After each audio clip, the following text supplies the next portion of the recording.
Gemini. So this is our singles love reading. I'm gonna pick a card from the Oracle deck, and then we're gonna open up the tarot and see what they have to say. I love this Oracle deck. I'm gonna show you real quick. It's called Whispers of Love, and these illustrations are just gorgeous. Sorry about the shadow. It's just the way things are. All right, so the first one. So insight on Gemini for their love reading. Gemini.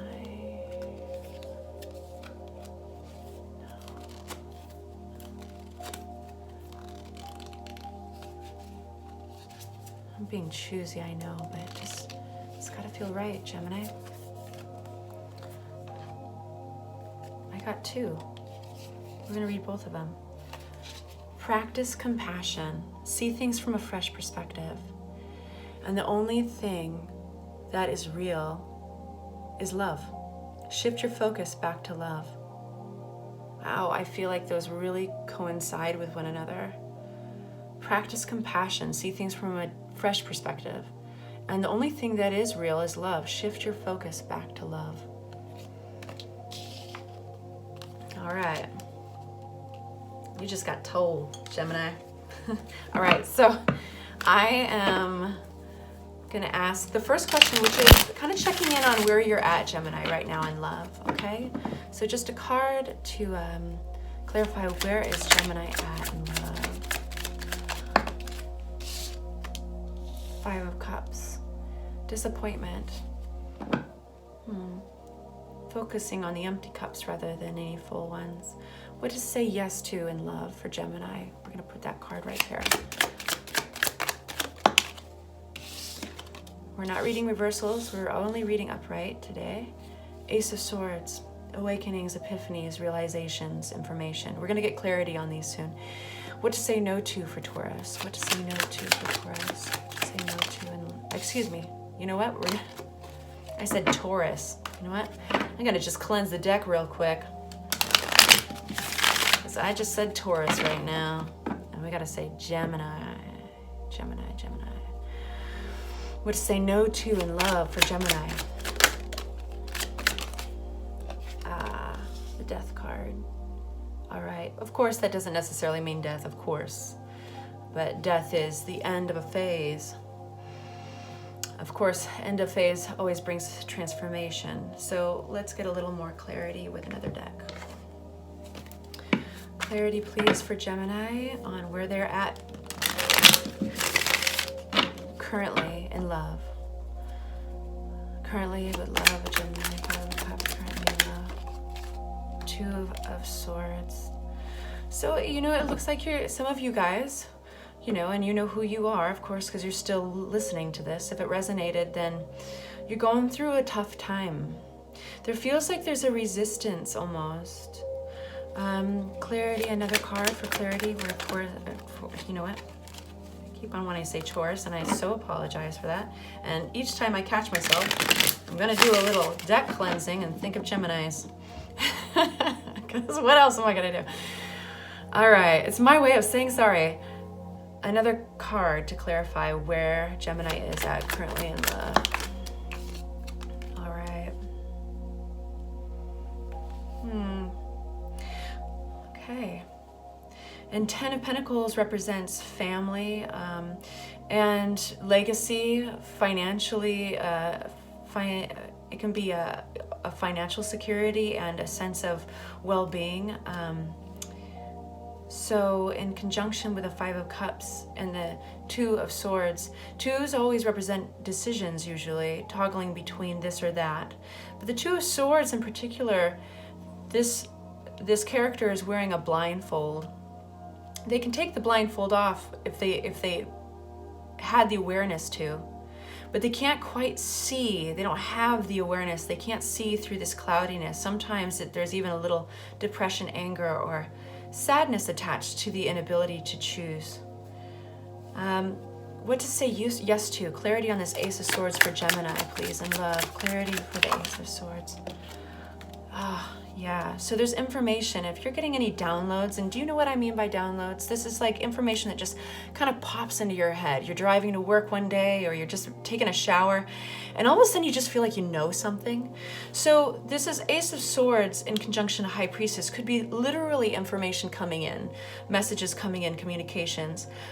It can also be that inward epiphany, that stirring inside, that feeling that you just know something. So this is what you go towards. This is what you listen to, Gemini, in this current situation. Please, clarity. And then we've got the work card, right? And this could symbolize a couple things. You know, this is putting in the work to clear your mind in order to hear your intuition in this cloudy place, because you know going forward with that cloudiness of disappointment or upset, it's hard to make decisions and it's hard to land. And you know that you just want that blindfold off. So any more clarity on what to say yes to in love for Gemini? Yeah, Judgment, awakenings. There's even more around the corner, Gemini. The first step is taking off the blindfold. But you know, the blindfold is there. Be somewhat forgiving to yourself, because the blindfold was put there because of this sadness, this disappointment, this thing that was hard. And it's in conjunction to security, family, legacy. This might have been something that didn't go the way that you wanted or someone else wanted. It's not going the way you want or someone else wants. It could be present or slightly in the past. And you might not quite even know all the reasons why, even though you want to. But there's this contradiction between the blindfold and then what you want. What to say no to for Gemini? Death card, clarity in the Death card. Please make it clear, Spirit.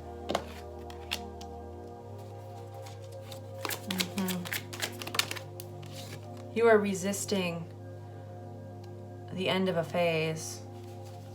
There's a union. There's a union here with the Two of Cups. Why is this Two of Cups coming out? Please make it clear, Spirit, and what to say no to. Okay, so there's anxiety, possibly keeping you up at night. There's this is what to say no to, right? So swift decisions, impulsive decisions, possibly this could be a character. The Knight of Swords moves fast with fast messages. So this is an energy coming at you fast.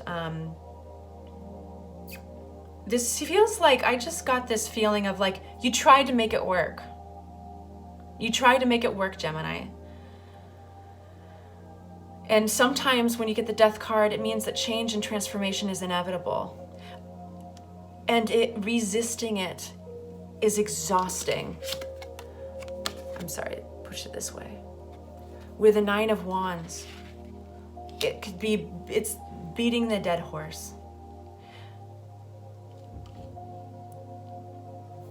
So we go back to your oracle cards. Practice compassion, see things from a fresh perspective. And then also the only thing that is real is love. So shift your focus. So the way you've been going about this is not quite right. It's not feeling right because it's exhausting. And that's what we've got right here. A choice to approach this differently. Some of you have been disappointed and let down by somebody. It's not too late. You can work on the relationship. But it requires going inward, following your intuition regarding this information, regarding this disappointment. Some of you are going to choose that it's not worth the effort. But there's transformation here waiting for you either way. When you go towards your intuition and you put the work towards listening to your inner self, listening to the information that arrives to you, what feels naturally, there's going to be an awakening. You're going to be taking that blindfold off. I hope that this reading is helpful to you, Gemini. If this resonated, please hit the like button. Please subscribe. It allows me to get all these readings out to everybody who can benefit from them. And it also just makes me feel wonderful. It's a new channel, so thank you for coming by. I'll be thinking of you, Gemini. Take care.